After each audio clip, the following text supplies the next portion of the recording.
tu na hen korte a kanum meka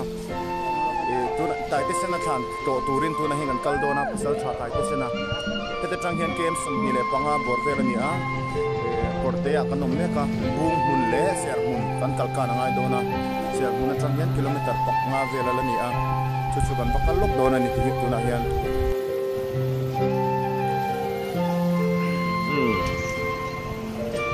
công hi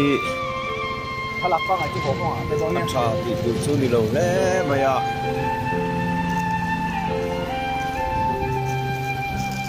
se akhal tu hi na thiam ga sim sima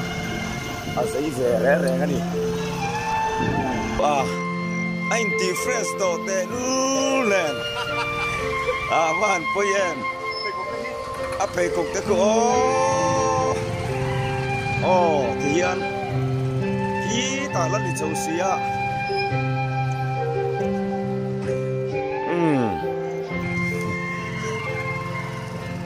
ti chang chang a hei a chuak chho thei mai do na sia tam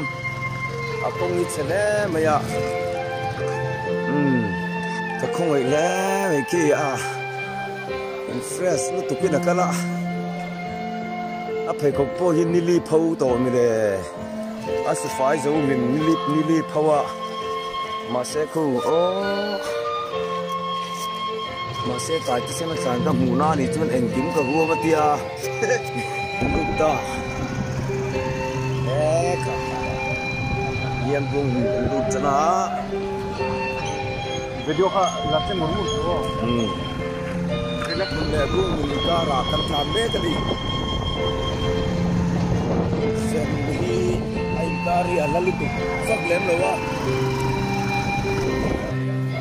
tu na hian Taitesena Khua Serhmun kan thleng chi a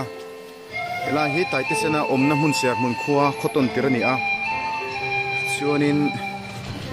hemi khotto atanga ke emnga angvela hian Taitesena Thlan chu a omani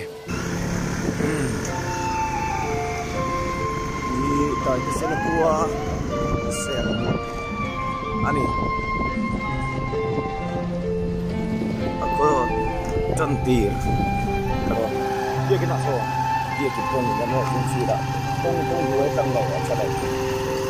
yang Taitesena Khua cukup dulu wah tai so ya tong so ko keren so lau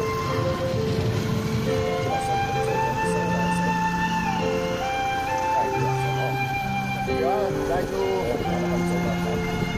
kalau itu ni kami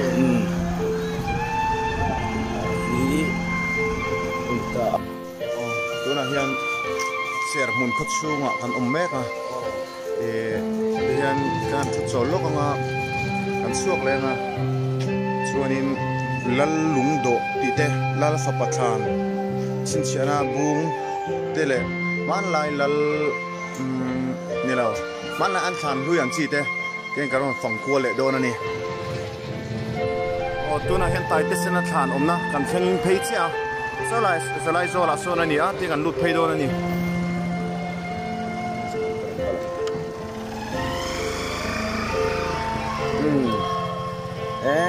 kai a ko ngapo mai mom ring ni sem phei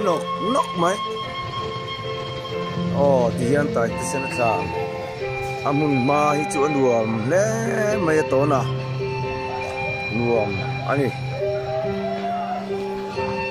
yan helai hi kon nuam de mai ni Taitesena Thlan om nam hum lai ta ka hi a kon po hi nuama yan yan Taitesena Thlan mun chu kan theng ka der maya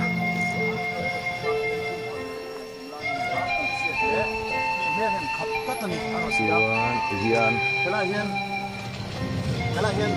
ken muni art culture ina an ven him thlat pin an ziaka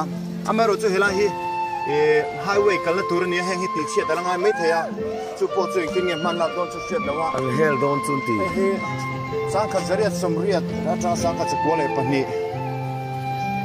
otlo mai na lu zamol yam lovin ding reng ro ini a